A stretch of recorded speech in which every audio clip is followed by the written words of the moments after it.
महाराष्ट्रातील शालेय विद्यार्थ्यांसाठी आणि पालकांसाठी महत्त्वाची बातमी। राज्यातील सर्व शाळांच्या वेळापत्रकात बदल होणार। कडक उन्हाळ्यामुळे विद्यार्थ्यांना शाळेत बसणं कठीण झालंय, म्हणून आता राज्यातील शाळेच्या वेळापत्रकात बदल करण्याची मोठी मागणी समोर आली आहे। नेमकं काय आहे प्रकरण, जाणून घेऊयात। मंडळी, महाराष्ट्रात अद्याप मान्सूनचे अपेक्षित आगमन झालेले नाही, त्यामुळे विदर्भासहित अनेक भागांमध्ये उष्णता आणि दमट हवामान कायम आहे।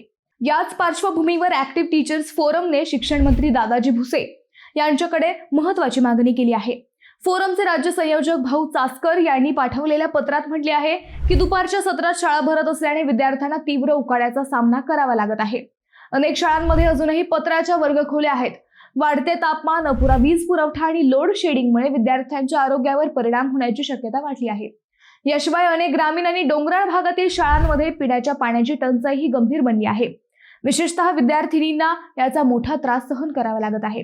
म्हणूनच पुढील 15 दिवस शाळा सकाळच्या सत्रात घेण्याचा निर्णय घ्यावा अशी मागणी करण्यात आली आहे।